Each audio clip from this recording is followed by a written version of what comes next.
والصلاة والسلام على رسوله الكريم وعلى آله وأصحابه أجمعين. ما بعد فأعوذ بالله من الشيطان الرجيم. بسم الله الرحمن الرحيم.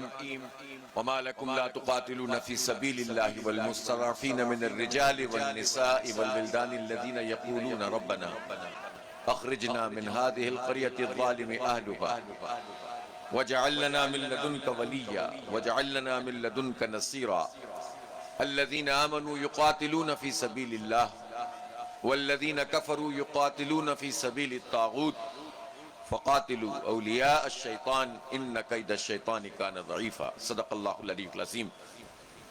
محترم جناب ضیاء الدین انصاری صاحب امیر جماعت اسلامی لاہور، محترمہ سمینہ سعید صاحبہ، سمیہ راحیل قاضی صاحبہ، عظمیٰ ارمان صاحبہ، ذمہ داران جماعت اسلامی، اور آج کی اس عظیم الشان کشمیر ریلی میں شریک میرے بہت عزیز بھائیوں، نوجوان دوستوں، بزرگوں اور میری بہت قابل احترام عزت مآب بہنوں، میری بیٹیوں،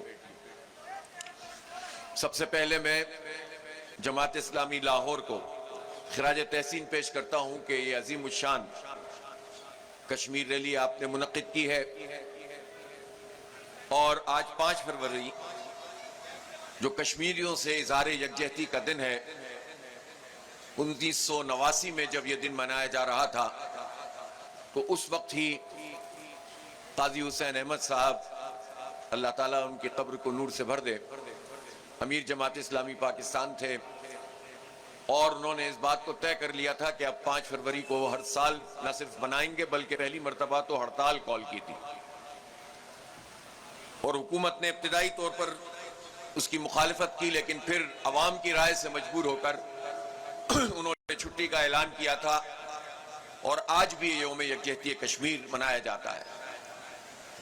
میں پہلی بات تو اہل پاکستان اور حکمرانوں سے یہ کہنا چاہتا ہوں کہ 5 فروری کے اس دن کو کشمیریوں سے اظہار یکجہتی کے لیے ہم مناتے ہیں تو پھر اقدامات سامنے آنے چاہیے، اور اس کو رسم نہیں بنانا چاہیے، اس کو عادت نہیں بنانا چاہیے، اور اسے چھٹی کا ایک دن نہیں منانا چاہیے، بلکہ کشمیر کا معاملہ پاکستان کے ساتھ بالکل نتھی ہے.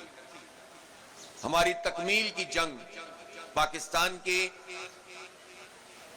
تکمیل کی جنگ کشمیر کے لوگ لڑ رہے ہیں، اور یہ جنگ وہ پاکستان کے قیام کے ساتھ بلکہ اس سے بھی بہت پہلے سے لڑ رہے ہیں، اس لیے کہ بات ہے نظریے کی اور عقیدے کی.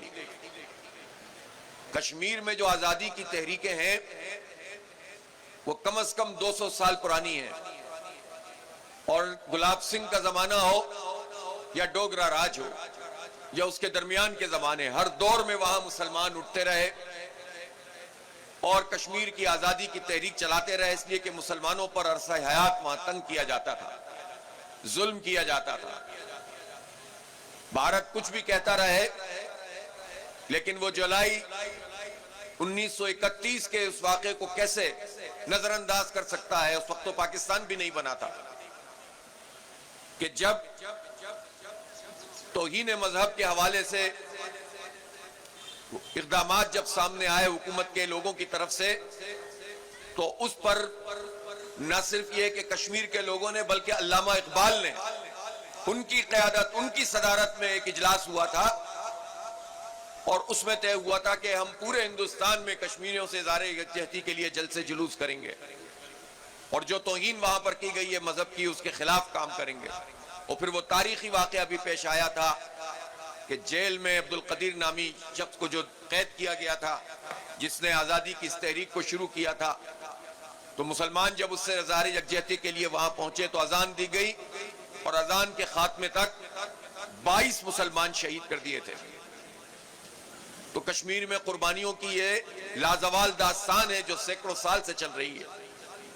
لیکن جب وہاں کے مقامی لوگوں نے جد و جہد کو شروع کیا، جہاد کا آغاز کیا، اور پھر قبائل کے لوگ بھی اس میں شامل ہو گئے، تو پھر آزاد کشمیر بھی آزاد ہوا جہاد کے ذریعے، اور گلگت بلتستان بھی آزاد.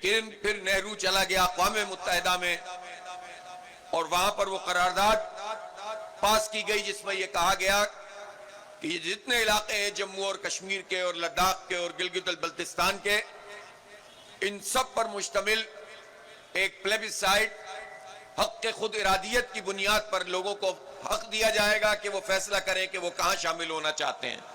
ظاہر ہے کہ سب کا فیصلہ واضح ہے کہ وہ پاکستان کے ساتھ شامل ہونا چاہتے ہیں، لیکن 1948 سے لے کر آج تک بھارت اقوام متحدہ کی قرارداد اور اس کے بعد کئی قراردادوں کی مخالفت کر رہا ہے، خلاف ورزی کر رہا ہے، اور نہ صرف خلاف ورزی کر رہا ہے بلکہ ظلم کر رہا ہے۔ لاکھوں لوگوں کو اس نے شہید کر دیا ہے، ماں و بہنوں کی عزتوں کو پامال کیا ہے، اپنے تعذیب گاہیں اور ٹارچر سیل نوجوانوں سے بھر دیے ہیں، اور احتجاج کرنے والے لوگوں پر پیلٹ گنوں سے فائرنگ کرتے ہیں، نابینا کر دیتے ہیں۔ لیکن کشمیریوں کے لیے آواز اٹھانے والا دنیا میں لوگ نظر نہیں آتے۔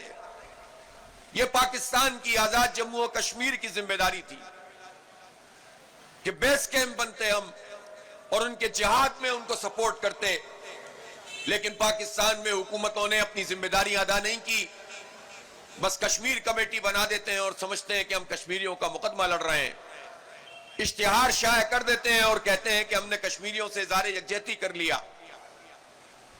یہ بات تاریخ سے ثابت ہے کہ جتنا کشمیر آزاد ہوا ہے وہ بھی بزور شمشیر آزاد ہوا ہے، اور جب بھی یہ کشمیر انشاءاللہ آزاد ہوگا اور یقیناً آزاد ہوگا مقبوضہ کشمیر، تو یہ بھی بزور شمشیر حاصل ہوگا۔ اس لیے کہ اقوام متحدہ کا عالم تو یہ ہے کہ وہ قراردادیں جو مسلمانوں پر حملہ کرنے کے لیے ہوتی ہیں ان پر گھنٹوں میں اور دنوں میں عمل ہوتا ہے۔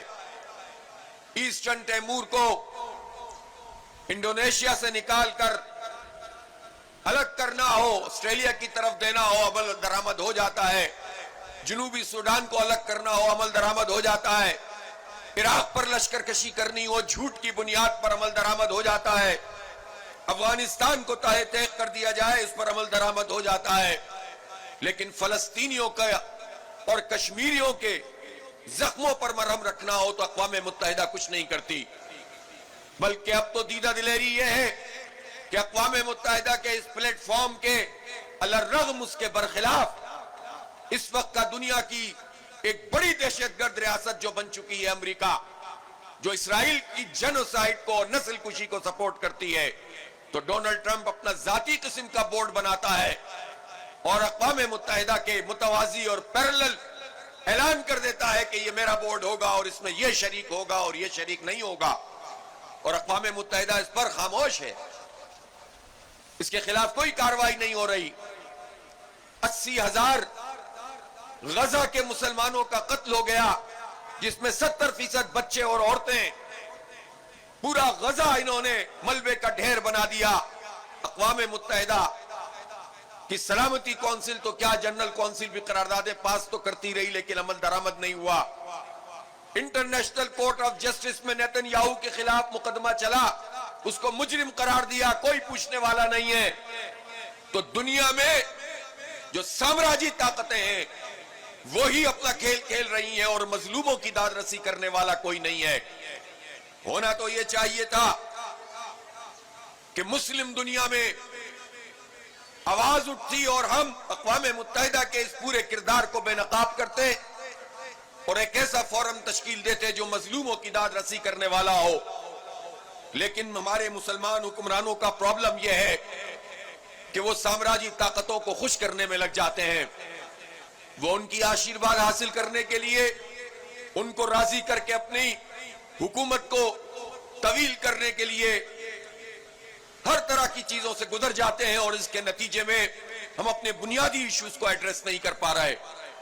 اس لیے یہ جو 56-57 اسلامی ملکوں کی حکومتیں ہیں، ان کی افواج ہیں، یہ عملی طور پر مظلوموں کے لیے آواز نہیں اٹھاتی ہیں، ان کے لیے اقدامات نہیں کرتی، بلکہ سامراجی طاقتوں کے اشارے کے منتظر رہتی ہیں۔ ہم یہ سمجھتے ہیں کہ کشمیریوں کا مقدمہ ایک جنون مقدمہ ہے۔ کشمیریوں کی آزادی کی تحریک چاہے وہ سیاسی ہو چاہے عسکری ہو، وہ بالکل اسی طرح سے قانونی ہے جس طرح فلسطینیوں کی تحریک قانونی ہے۔ اقوام متحدہ کا چارٹر اس بات کا اعلان کرتا ہے کہ اگر کسی جگہ پر کوئی قابض فوج آ جائے تو اس کے خلاف مسلح جدوجہد کی جا سکتی ہے۔ کشمیر میں تقریباً 10 لاکھ ملٹری اور پیراملٹری فورسز موجود ہیں، اور دنیا کی یہ ایک جیل کا منظر پیش کرتا ہے مقبوضہ کشمیر، اور وہاں پر کوئی حق حاصل نہیں ہے لوگوں کو کہ وہ آزادی سے کوئی بات کر سکیں، کوئی اپنا میسج دے سکیں، اور جو ان کی قانونی پوزیشن تھی، انٹرنیشنل پوزیشن تھی، وہ ہٹ دھرمی کا مظاہرہ کرتے ہوئے نریندر مودی نے اپنے ہندوتوا کے منصوبے کو پورا کرنے کے لیے 5 اگست 2019 کو آرٹیکل 370 اور 35A کو منسوخ کرتے ہوئے اس کو اپنی ریاست ڈکلیئر کر دیا، اور بدقسمتی یہ ہے کہ پاکستان نے اس میں اپنا کوئی کردار ادا نہیں کیا۔ پاکستان کو پوری دنیا میں مودی کو بے نقاب کرنا چاہیے تھا، پوری دنیا میں بھارت کے خلاف ایک محاذ بننا چاہیے تھا، لیکن چند منٹ کی خاموشی اور چند منٹ سڑک پہ آ کر ہم نے اپنے اس مقدمے کو اس طرح سے نہیں لڑا جس طرح اس کا حق بنتا تھا۔ اب صورتحال یہ ہے کہ 32 لاکھ 35 لاکھ کے قریب جو ڈومیسائل ہیں وہ دے دیے گئے ہیں جموں و کشمیر کے ہندوستان کے دیگر علاقوں کے لوگوں کو۔ صورتحال یہ ہے کہ مسلمانوں کو اقلیت میں تبدیل کیا جا رہا ہے، صورتحال یہ ہے کہ ان کی گھروں کو تاراج کیا جا رہا ہے، اور کوئی آواز اٹھتی ہے تو اس کو وہ قتل عام کرتے ہیں، لاک ڈاؤن کر دیتے ہیں، آبادیوں پر حملہ آور ہوتے ہیں، لیکن پاکستان کی حکومت ان کا مقدمہ نہیں پیش کر رہی۔ پوری دنیا میں جس طرح کشمیریوں کے حوالے سے بات ہونی چاہیے اور بھارت کو بے نقاب ہونا چاہیے، وہ کام نہیں کیا جا رہا، اور یہی وجہ ہے کہ بھارت اپنے قدم آگے بڑھاتا چلا جا رہا ہے۔ یہ الگ بات ہے کہ جب اس نے انتہا کر دی اور پہلگام کا جھوٹا واقعہ کیا اور پاکستان پر حملہ آور ہوا، تو الحمدللہ ہماری طرف سے جو جواب گیا، اس جواب نے اس کی طبیعت تو صاف کی ہے، لیکن اس جواب کے بعد جو کام ہونا چاہیے تھا، اس شاندار فتح کے بعد اس کا جو تسلسل ہونا چاہیے تھا، وہ ٹرمپ کے دھوکے میں آ کر یا اس کی آشیرواد حاصل کرنے کے چکر میں ہم آگے نہیں بڑھ سکے ہیں۔ بات اتنی کافی نہیں ہے کہ ٹرمپ اپنی تقریروں میں یہ کہہ دے کہ بھارت کے اتنے جہاز گرے تھے۔ ہمیں یہ بتایا جائے کہ جب جنگ بندی کی گئی تھی تو اس وقت یہ کہا گیا تھا کہ ٹرمپ ثالثی کرے گا۔ ٹرمپ نے اب تک ثالثی کیوں نہیں کی؟ اور اگر ثالثی ہوگی تو اس کا ایجنڈا کیا ہوگا؟ ہم کسی ایسی ثالثی کو نہیں مانتے جو کشمیریوں کے حق کے خود ارادیت کے خلاف ہو۔ ہم کسی ایسی ثالثی کو نہیں مانتے جو ان کے بنیادی رائٹ کے خلاف ہو، سیلف ڈٹرمنیشن کے خلاف ہو۔ اگر اس کے خلاف کوئی ثالثی کی جائے گی، اسے کسی صورت میں پاکستانی قوم تسلیم نہیں کرے گی۔ ہم یہ پوچھنا چاہتے ہیں کہ جب جنگ بندی کی گئی تھی تو اس وقت کہا گیا تھا کہ یہ پانی کا مسئلہ، انڈس واٹر ٹریٹی کا مسئلہ ہم حل کریں گے، اور بھارت نے جو ہمارے پانیوں پہ کنٹرول حاصل کیا ہے اس کو ہم ختم کر دیں گے۔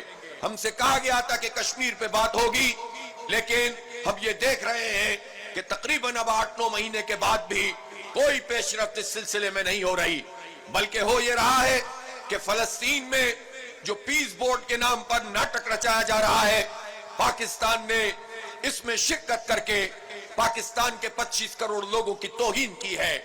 اور آگے کے مراحل تو یہ ہے کہ امریکہ کا یہ دباؤ ہوگا کہ وہ ISF یعنی انٹرنیشنل اسٹیبلائزیشن فورس میں شامل ہوں۔ گویا اس کا مطلب یہ ہے کہ فلسطینیوں کی مدد کرنے کے بجائے اسرائیل کی مدد کی جائے گی، اسرائیل کے خلاف لڑنے کے بجائے حماس کو ڈسارم کرنے میں معاونت کی جائے گی۔ اور اگر یہ کام پاکستانی فوج سے لیا گیا تو پاکستان کی قوم کسی کو بھی معاف نہیں کرے گی۔ اس لیے اس سے حکمران باز رہے، کشمیر کا مقدمہ لڑے۔ بھارت ایک کمزور وکٹ پر ہے، خود بھارت میں درجن بھر سے زیادہ آزادی کی تحریکیں موجود ہیں، لیکن اس کو پوری دنیا کے سامنے پیش کرنے کے لیے جو ڈپلومیسی کے محاذ پر جو کام کرنا چاہیے وہ پاکستان کا خارجہ ڈپارٹمنٹ وہ نہیں کر رہا ہے۔ وزارت خارجہ ہو یا پاکستان کی حکومت ہو، اس کے وزیر اور مشیر ہو، اپنا کردار ادا نہیں کر رہے۔ بھارت میں آسام میں تحریک موجود ہے، اروناچل میں تحریک موجود ہے، اور وہاں پر یہ سیون سسٹرز، وہاں پر لوگ عدم اطمینان کے ساتھ بھارت کی حکومت کے خلاف ہیں. وہاں تامل ناڈو، وہاں نکسل باڈیز کی تحریک اور بے شمار آزادی کی تحریکیں موجود ہیں. بھارت میں مسلمانوں کے خلاف کچھ ہو رہا ہے، اس کو بے نقاب جس طرح کرنا چاہیے وہ نہیں کیا جا رہا. وہاں مسیحیوں کے خلاف جو کچھ ہو رہا ہے، وہاں دلتوں کے خلاف جو کچھ ہو رہا ہے، یہ جو برہمن سامراج کا مائنڈ سیٹ ہے، یہ جو ہندوتوا کا خواب مودی دیکھتا ہے، وہ کسی کو قبول کرنے کے لیے تیار نہیں ہے، اور وہاں کی ہر اقلیت کو نشانہ بنایا جاتا ہے. لہٰذا یہ تو ایک اشتراک کا معاملہ ہو سکتا ہے. پوری دنیا میں مشرق اور مغرب میں بھارت کو ایکسپوز کر کے آئسولیٹ کیا جا سکتا ہے، لیکن اس کے لیے حکومت کو اپنا کردار ادا کرنا ہوگا. اس لیے ہماری یہ ریلی ہو یا احتجاج ہو، ہماری یہ جد و جہد ہو، یہ نہ صرف یہ کہ کشمیریوں کے ساتھ اظہار یکجہتی کے لیے ہے، بلکہ پاکستان کی حکومت کو بھی آئینہ دکھانے کے لیے ہے، بین الاقوامی برادری کو بھی بتانے کے لیے ہے کہ لاکھوں کشمیریوں کا خون تمہیں جگانے کے لیے کیا کافی نہیں ہے. لہٰذا اگر حکومت یہ کام نہیں کرے تو ہم حکومت سے یہ کام کروائیں. اس کے لیے دباؤ کو مسلسل برقرار رکھنے کی ضرورت ہے. اور اصل بات تو یہ ہے کہ جب ہمارے ملکوں میں ایسا طبقہ ہم پر حکومت کرتا ہے، اور وہ صرف ایک پارٹی کا مسئلہ نہیں ہے، پورے نظام کا مسئلہ ہے کہ جو ہماری تمناؤں کا خون کرتا ہے، جو مظلوموں کے حق میں کھڑا نہیں ہوتا، جو ظالموں کا مددگار بنتا ہے، تو پھر اس کے نتیجے میں کوئی بھی تحریک آگے نہیں بڑھ پاتی. لہٰذا یہ مرحلہ بھی اپنی جگہ موجود ہے کہ ہم اپنے ملک میں اس طبقے سے جان چھڑائیں جو نہ کشمیریوں کے لیے کچھ کرتا ہے، نہ فلسطینیوں کے لیے کچھ کرتا ہے، اور نہ اپنے ملک کے عوام کو حقوق دیتا ہے. معیشت انہوں نے تباہ کی ہے، تجارت کو انہوں نے خراب کیا ہے، اشتہار بازی یہ لوگ کرتے ہیں، اور ان کی نسل در نسل لوگ ہیں جو چاہتے ہیں کہ وہ حکمرانی کریں.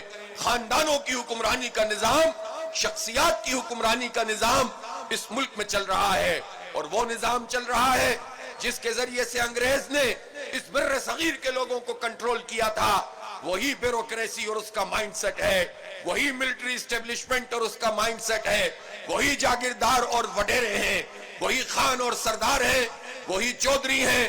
ان سب کا ایک کنسورشیم ہے، ان سب کی ایک تجارتی کمپنی ہے جو لوٹ مار کا بازار گرم کرتی ہے، اور عوام کے حقوق ان کو نہیں ملتے. اور اگر دو چار چیزیں لوگوں کو فراہم کر دی جائیں تو اس کا شور ایسے مچاتے ہیں جیسے وہ احسان کر رہے ہیں. میں ان حکمرانوں سے کہنا چاہتا ہوں کہ عوام کا حق عوام کو دو. ہمیں خیرات نہیں چاہیے، ہمیں حق چاہیے، ہمیں اس اقتدار میں شرکت چاہیے، ہمیں اپنی رائے کا احترام چاہیے، ہمیں مظلوموں کی آواز بنتی ہوئی حکومت چاہیے، ہمیں یہ بزدل لوگ نہیں چاہیے. لہٰذا میں آپ سب لوگوں سے کہنا چاہتا ہوں کہ بیدار ہونا پڑے گا، جد و جہد کو تیز کرنا پڑے گا. اب تو پوری دنیا میں ایک غم و غصہ موجود ہے، نوجوان اٹھ کر کھڑے ہوتے ہیں. یہ جو کچھ بھی ارینجمنٹ اس وقت ڈونلڈ ٹرمپ کر رہا ہے، یہ اس وقت جو کچھ بھی کام یہاں پر کیا جا رہا ہے، یہ امریکہ ڈھلان پر ہے، اس کی تہذیب بھی ڈھلان پر ہے. دیکھنا ہو تو جو کیپسٹین کے نام سے فائلیں آئی ہیں، ان کی تہذیب، ان کی ثقافت اور ان کے بڑے بڑے لوگ کھل کر سامنے آ گئے ہیں. ان میں کوئی اخلاقیات نہیں ہے. یہ جنونی قسم کی تہذیب ہے جو جنون کو پروان چڑھاتی ہے اور پھر وہ انسانیت کش بنا دیتی ہے. یہ چہرہ روشن اندرون چنگیز سے تاریک تر کا مصداق ہے. اس لیے یہ تہذیب انسانیت کو کچھ نہیں دے سکتی. یہ تو خود اپنے قوم کے بچوں کا استحصال کرتے ہیں. قوانین دوسری طرح ہوتے ہیں، عمل درآمد کسی اور طرح ہوتا ہے. آج ہی یہ خبر ہے کہ ایلن مسک جو ہے $800 بلین کی اس کی ویلتھ ہو گئی ہے اور دنیا کا پہلا ٹریلینئر بننے جا رہا ہے. آپ بتائیے، چند ہاتھوں میں پوری دنیا کی دولت موجود ہے. بدترین سرمایہ دارانہ نظام ہے. یہ سرمایہ دارانہ نظام اسرائیل کو سپورٹ فراہم کرتا ہے، نسل کشی کو سپورٹ فراہم کرتا ہے. یہ عملاً نریندر مودی کو اس کے ہندوتوا کے خواب کے لیے سپورٹ فراہم کرتا ہے. یہ پورا سرمایہ دارانہ نظام اور اس کے اوپر قابض لوگ یہ انسانیت کو کچلتے ہیں. پوری دنیا میں اس کے خلاف محاذ بنانے کی ضرورت ہے. سوشل میڈیا کے بعد یہ کنیکٹیویٹی بڑھ گئی ہے. اسی لیے فلسطین کی اس تحریک میں خود ویسٹ کے لوگ بھی شامل ہو گئے ہیں. اس لیے آپ کے اہداف بہت بڑے ہیں. یہ چھوٹی چھوٹی لڑائیاں نہ لڑیں.